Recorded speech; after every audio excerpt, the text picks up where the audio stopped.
Lesson planning in physical education is often very inconsistent.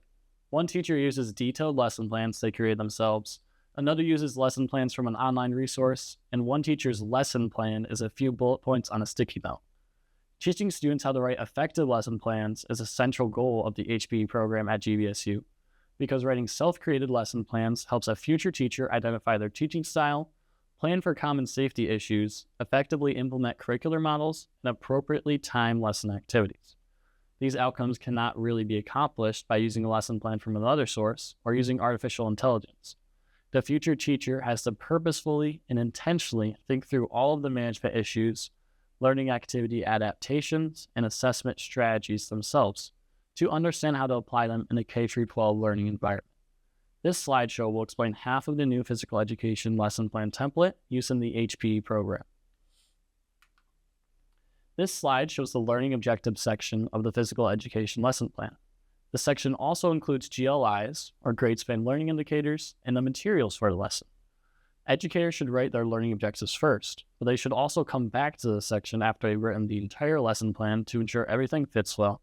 No additional materials are needed, and the lesson assessment aligns with the learning objective. This lesson plan template uses a decomposed learning objective format. The learning objective is broken down into each of its components, including the learning action, criteria, conditions, and I can statement, ensuring future educators remember to include all parts of the learning objective. All of these parts are important, and the decomposed learning objective helps teachers plan their lesson appropriately so students can demonstrate their progress towards the objective.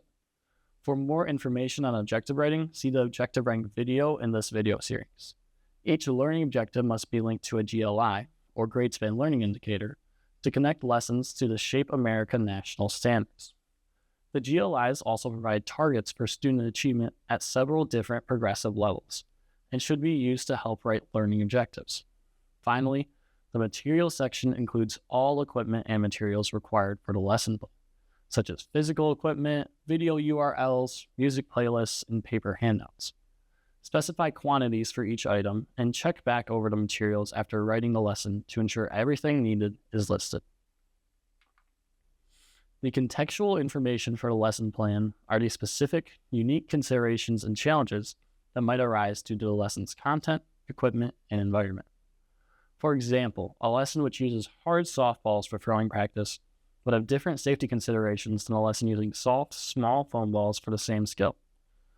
The first component to consider is the prerequisite skills and knowledge required to succeed in the lesson, which may include knowledge of class expectations and rules, ability to do specific psychomotor skills, or understanding the rules of specific games. For example, students playing a volleyball game at the end of the unit should know how to bump, set, and serve the ball. The next section is the proactive management moves. The most important management moves in PE include start and stop signals, organizing groups, and managing equipment. Teachers should carefully consider how to manage transitions, because a smooth lesson plan maximizes instructional time and active time and reduces the need for behavioral management. Finally, safety issues are critical to consider in physical education because the equipment, environment, and activities can all present a wide range of safety issues. In this section, the teacher should list 2 safety issues and describe their plan for addressing them. For example, one potential safety issue might be getting hit by a hard softball during throwing practice, and a way to address this could be having students stand in 2 parallel horizontal lines with their partner across from them, so they can always see objects coming towards them. The facility setup section is where the teacher diagrams the initial setup for the class in detail. This includes all the equipment, boundaries of play areas, natural obstacles, and the area where students begin class, such as squad lines. This diagram is important because it helps the physical educator think through transitions between activities, and completing it accurately ensures all equipment will begin in its proper location. A good facility setup also helps reduce safety issues, makes transition smoother, and reduces instances of behavior management by increasing student engagement. This is a section where you insert your assessment for the lesson plan.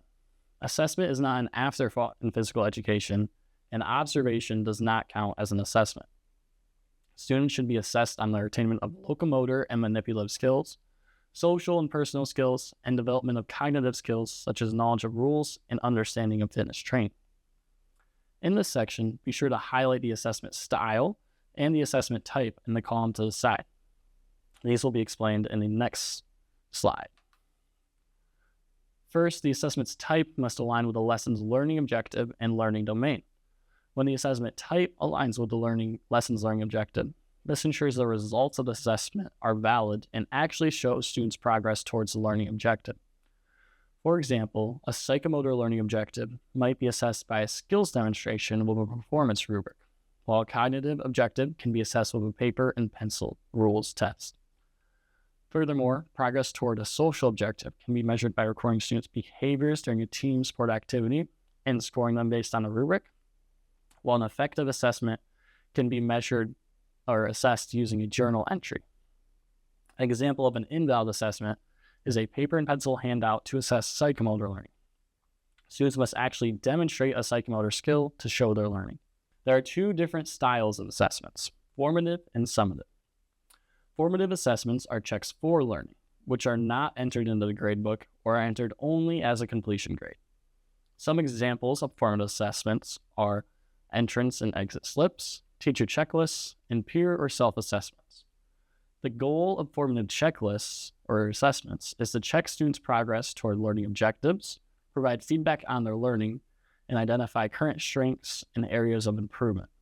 A summative assessment is an assessment of learning, which is entered into the gradebook and is typically assessed at the end of a unit or major checkpoint. Some examples of summative assessments are physical activity portfolios, paper and pencil tests, and video projects. The goal of summative assessments is to see what students have learned, increase motivation and engagement in daily learning content leading up to the assessment, and give students the opportunity to create a high-quality final product they're proud of. In the assessment section, be sure to highlight the assessment style you're using, either formative or summative, and also in the assessment section are listed common assessment types, such as teacher checklists, tests or quizzes, performance, rubric, and fitness log. If your assessment is any of these examples, be sure to highlight the assessment type, and if your assessment is not listed, add it to the bottom of the list and highlight it. In all, writing lesson plans is a cycle, not a uniform process, and teachers should check back on their learning objectives, assessment, and pre-instructional information after they've completed their teaching timeline. Furthermore, teaching is a self-reflective process.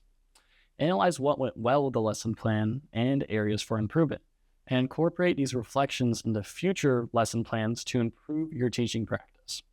Thank you for watching, and I hope this video increased your confidence lesson planning.